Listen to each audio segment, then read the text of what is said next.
my name is Jameson Dobler, and I will be reading Chapter 12 of Escape from Mr. Lemoncello's Library. So here we go. Will everybody please line up behind that far desk in front of the children's room, said Dr. Zinchenko, gesturing toward one of the wooden tables in the outermost ring of the room. How many of you are familiar with Mr. Lemoncello's classic board game, Hurry to the Top of the Heap? 12 hands shut up. Very good, said Dr. Zinchenko. Overhead, the Wonder Dome dissolved into a gigantic curved heap box top. This will be a live, three-dimensional version of that game. Each of you will be asked a trivia question. If you are able to answer it correctly, you will roll the dice and advance the equivalent number of desks. When you return to the starting point, you will move into the next concentric circle of desks. When you complete that ring, you will move into the next desk, and so on. If one of you makes it all the way to my desk at the center, you will be declared the winner. But we don't have any dice, said Yasmin Smith Snyder. Yes, we do. See that smoky glass panel in the center of the desk? It is actually a touchscreen computer, currently running Mr. Lemoncello's dice rolling app. Simply swipe and flick your fingers across the glass and toss and tumble the animated dice. Dr. Zinchenko placed the stack of red cards on her desk. She looked like the host of a TV game show. Before we begin, are there any other questions? Charles Chiltington raised his hand. Yes, Mr. Chiltington. What will the winner win? After all, the prize is the most important part of any game. Kyle didn't totally agree. He was too excited about playing the game to say anything. Tonight's first prize, said Dr. Zinchenko, is this golden key granting the winner access to Dr. Lemoncello's private and very posh bedroom suite up on the library's third floor. Instead of spending the night on the floor in a sleeping bag, you will be relaxing in luxury with a feather bed, a 72-inch television screen, and state-of-the-art gaming console. Okay, Kyle was definitely interested in this particular prize. Judging from the wide open eyes of chorus of oohs and wows all around him, so is everybody else. Dr. Zinchenko flipped over the first question card. What major league pitcher was the last to win at least 30 games in one season? 6 players got it wrong before Kyle got it right.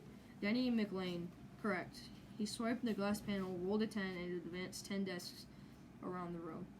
What United States Navy ship was once captured by the North Koreans? Miguel nailed that one. The USS Pueblo. He flew 12 spaces around the room. What did the Apollo 8 accomplish that had never been done before? Akemi, Andrew Peckleman, and Kyla Corson struck out that one. But Charles Chiltington knew the answer. It was the first spacecraft to orbit the moon. Correct. Chiltington rolled a 5, landing him in last place. Kyle's next question was tougher. Who was famous for saying, "Book 'em, Dano"? That guy on Hawaii Five-0. Please be more specific. Oh, the one with the shiny hair, Jack Lord. That is correct. Kyle breathed a sigh of relief. Thank goodness he had his dad sometimes watch reruns of old TV shows from the 1960s. But when he flicked the computerized dice, his luck hit a brick wall. He rolled snake eyes and moved up 2 measly desks. Meanwhile, Miguel went down with a question about Barbara Streisand. Kyle wasn't exactly sure who she was, and Charles Chiltington surged ahead with a correct answer about the Beatles' Hey Jude, and a double sixes roll.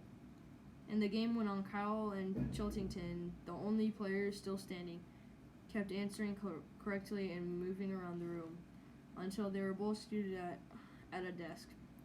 In the innermost ring, only 6 spaces away from Dr. Zinchenko's desk, in victory. Kyle was seriously glad he had his mom had he and his mom had played so many games of Trivial Pursuit with one original, extremely old cards. Kyle, here is your next question. What song in the movie Dr. Dolittle won an Academy Award? Kyle squinted. He had that movie in an old VHS cassette tape that his mom had bought at a garage sale. Too bad they didn't have a VCR to watch it on. But even though he had never seen this movie, he had read the front and back of the box a couple of times. Talk to the animals? Correct. He started to breathe again. Roll the dice, please, Mr. Keeley. Kyle did. Another pair of ones. He moved up 2 spaces. Now he was only 4 desks away from winning. Mr. Chiltington, here's your next question. Who was elected president in 1968? I believe that was Richard Milhous Nixon. You are also correct. Chiltington didn't wait for the librarian to tell him to roll the dice. He flicked his fingers across the glass pad. Yes, double sixes, again. He moved around the last ring of desks, tapping their tops and counting them off, even though everybody knew his 12 was more than good enough to carry him to the finish line. Congratulations, Mr. Chiltington, said Dr. Zinchenko said as she handed him the key to the private suite. You are this evening's first winner. Thank you, Dr. Zinchenko. I am truly and sincerely honored. Congratulations, Charles, said Kyle. Way to win. Get used to it, Keeley, he answered in a voice only the other kids could hear. On Chiltington, we never lose.